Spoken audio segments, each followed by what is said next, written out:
Welcome to the AI Chat Podcast. I'm your host, Jaden Schaefer. Today on the podcast, we are super excited to be joined by Janvi Palan, who is a senior machine learning engineer at Samsung Research America. Previously at Neon within Samsung, she led the development of conversational AI engines, enhancing human digital interfaces with emotional context extraction and advanced NLU. And she has a rich background in multimodal machine learning and generative AI. Super excited. Welcome to the show today. Thank you. Thanks, Jaden. Thanks for the intro. What I would love to kick this off with is, asking you a little bit about your background. What got you interested in this space in general, and how did you tell us a little bit about your journey about, becoming a senior machine learning researcher at Samsung? Yeah. So I started my career right after undergrad, building the back end of a big data engineering product at a startup. And I realized that I loved startups.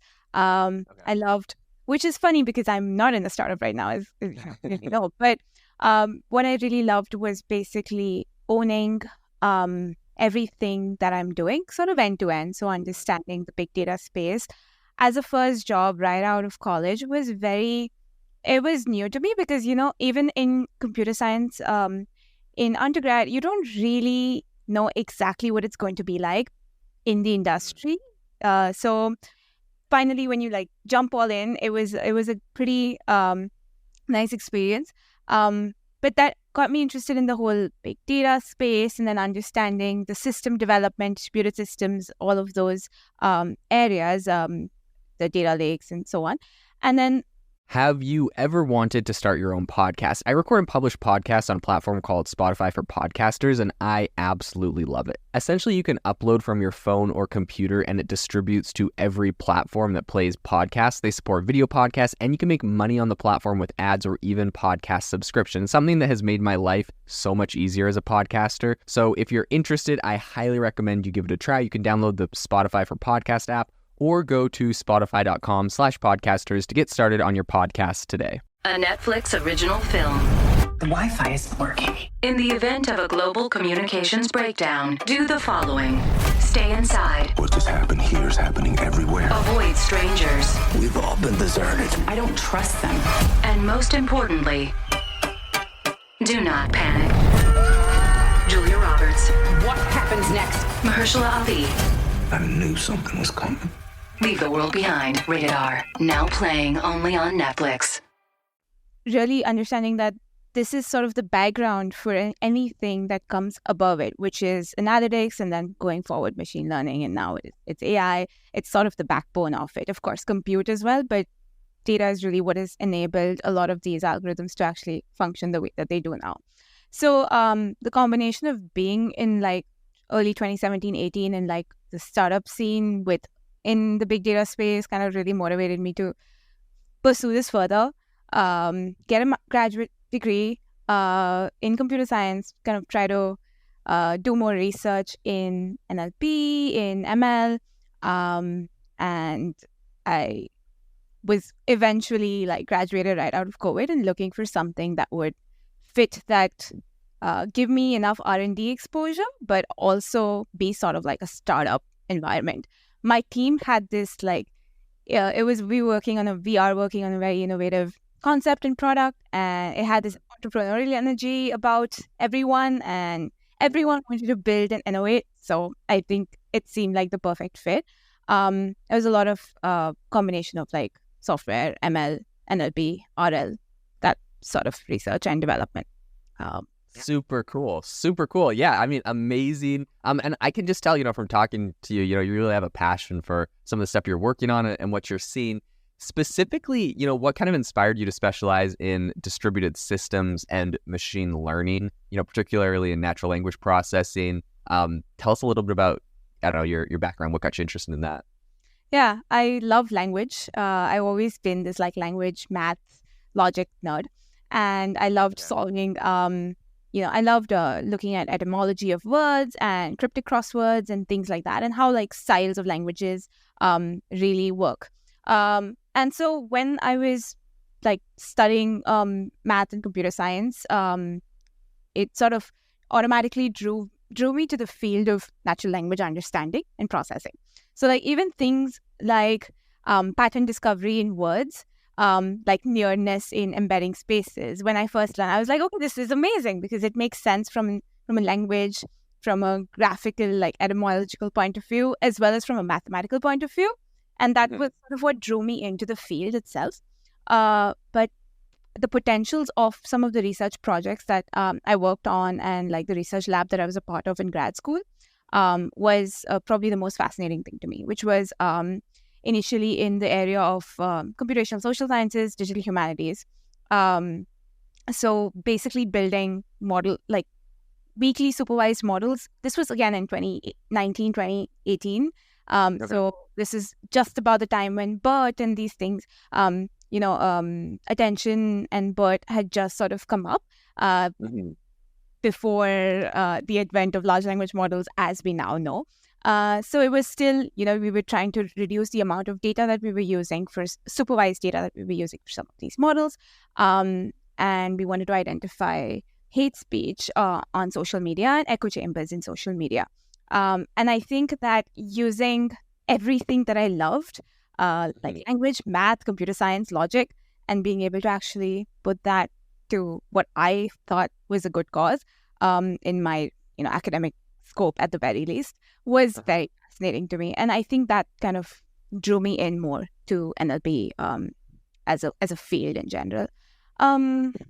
With distributed systems, I think that the moment you sort of realize that, like I said, big data pipelines that feed into some of these machine learning models require a very strong understanding of building the systems and architectures that facilitate the training and data pre-processing. That's such a clearly important part of the job when it comes to building language models or NLP-based models. So I think that that also really drew more and more of like my academic research and coursework in that space. And then it was just part of work. Yeah. Super, super cool. Amazing. Yeah, just like, you get like a taste of it kind of in that, and then it pulls you into the whole industry.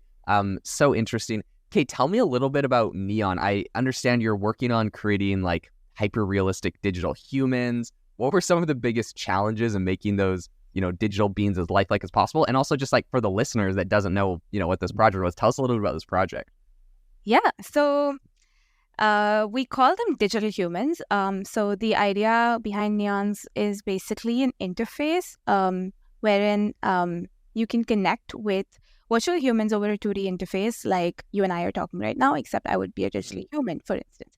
But the hyperrealism bit is actually what we focus on, which is real-time hyperrealistic 2D visual characters that you can interact with, and they're available all the time. So as in, they're available on demand.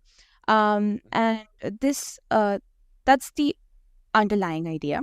Some of the biggest challenges, as you asked, is that when you're generating, this is of course, this is all generative AI. There's a visual component to it. There's the audio component, the speech component to it. And then of course, the content of the conversation that's being spoken. When you're generating all of this, all the models that are running, these have to be, the engineering challenges are massive. So they have to be performing inference at very high, like very low latency, high speeds. And it's expensive. It requires expensive compute. So optimizing the models for inference there, as well as really even the quality problems, especially in the visual models.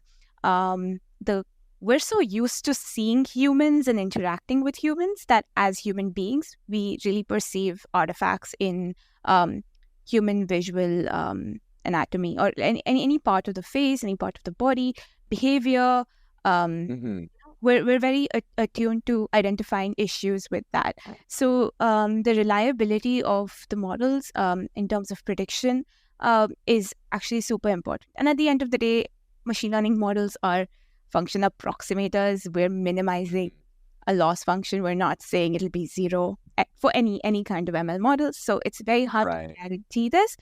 And so I think modeling those challenges of quality in a way that would be maybe solved with some post-generation heuristics, really identifying quality metrics. All of these things were and are, I think, some of the biggest challenges in addition to the compute and system and engineering constraints that I mentioned. Okay, super, super fascinating. Specifically, you mentioned kind of working on the emotional context extraction and enhanced NLU for neons. How do you see this technology impacting human-computer interactions like in the future? Yeah, it's so interesting that you asked that. So, so when we're talking like this, it's a different kind of format as far as podcasts go. Not all of them have the visual component to it, but Right. I do realize that, and listeners do realize that this does add a different dimensionality, or during the course of our interaction. So it does give all of these not necessarily verbal cues, but the behaviors, the gestures. So that whole layer of human-computer interaction that we would use with a virtual human as opposed to just a text-based interface is something that I think is a pretty strong impact as far as the way that we just interact with computers is going to be. So I think that aspect of it makes interactions extremely personalized. We can understand a lot more about, and by we I mean an application that's running something like a digital human as the interface and not maybe a text-based chatbot. You can make the conversation a lot more empathetic or understand if it's in the, say, hospitality or customer service space, understand frustrations of users because you can detect emotional context of things. Like we know there are sentiment analysis models and emotional context understanding models. So those are all incorporated into the understanding component of the neon. So basically, the neon can or virtual humans can understand this from a user's perspective, as well as things like sarcasm, satire. These things they're lost in translation when it comes to text-based. Right. So I think it just really elevates the overall human-computer interaction interface itself. Does that answer your question? Oh yeah, no, 100%. It's so interesting. Okay, my question for you is like, where would you see these being like used? Like, give us some use cases, like customer support. Like, when are these going to be? Assuming they're deploying these, like, what's the best use cases you can think of for these? Yeah, interesting. So we've started some pilot use cases. So some of them are like one, you can imagine the usage in education sectors. Hospitality is, of course, a big one, like hotel concierges, especially when not as a, it's, I wouldn't say that it's not like, oh, AI will replace humans that bit, but especially everywhere where there is a shortage of sort of, staff, or say somebody's not available at that moment of time, or there's a lunch break or something like that. So it's like, instead of having a chatbot, you have something that's more visually and more visually interactive. So that's one of those sort of use cases. Hospitality. These are some of the sectors that we're targeting, like education, hospitality, healthcare.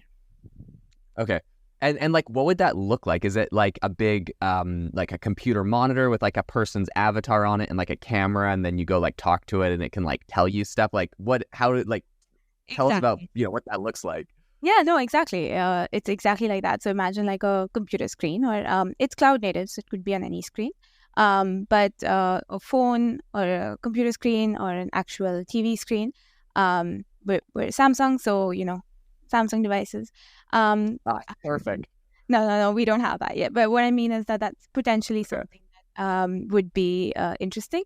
But the idea is that any display, and you interact with it via, just conversation. Okay. Like how I'm talking to you over a video call, basically. Okay. Yeah. Okay. Super, super cool. So one of the things I think was probably a challenge for you in this, and I mean, you kind of like alluded to this a little bit. Yeah. So one of the so the idea is that you use a lot of we have to basically model responses that drive like we have to model signals from a user from a virtual human's environment that can elicit a response or a control signal that can serve as a control signal to a virtual human, and then they can act accordingly. So based on the conversation that they're having, the context of the conversation, and the emotional triggers that could have.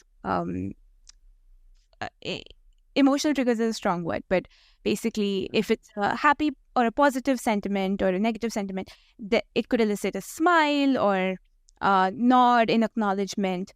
These sort of control signals are then embedded in some sort of shared latent space, and then we use various. I mean, we've experimented with various generative models, but the idea is to really build parametric motion models to control facial and body movement. So you have a parametrized body and face representation, like much like most, you can imagine like a mesh or a body model that's model.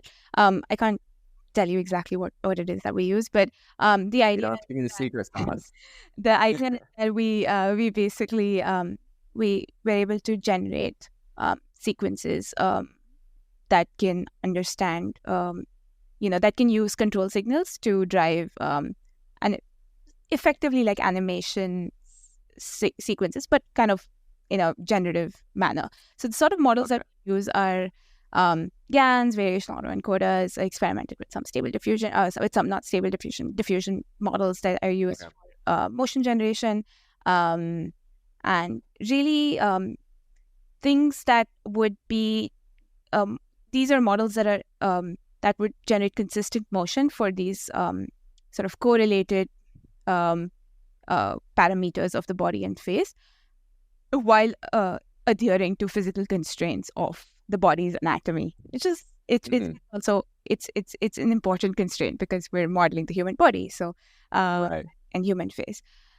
But these are some of the main sort of models that we've been experimenting with and we use. So cool. Okay, so you're sitting here, you're kind of like on the cutting edge of all this incredible technology that you guys are rolling out right now. What I'd love to ask you is, what are some of the most exciting advancements that you see coming in the field of multimodal machine learning? Yeah. Well, I'm not biased, but digital human-based interfaces are definitely one of the ones. Pretty cool. Yeah, especially because they have the potential to revolutionize a lot of different industries. Of course, I mean, this is such an amazing time for AI research, development. We all know, I think most people who are listening to this are fans of following the latest research and or are somehow affiliated with this space. So from an application perspective, of course, there's so many applications that can be built on top of like GPT-4s of the world and their multimodal capabilities in healthcare, sports, so on.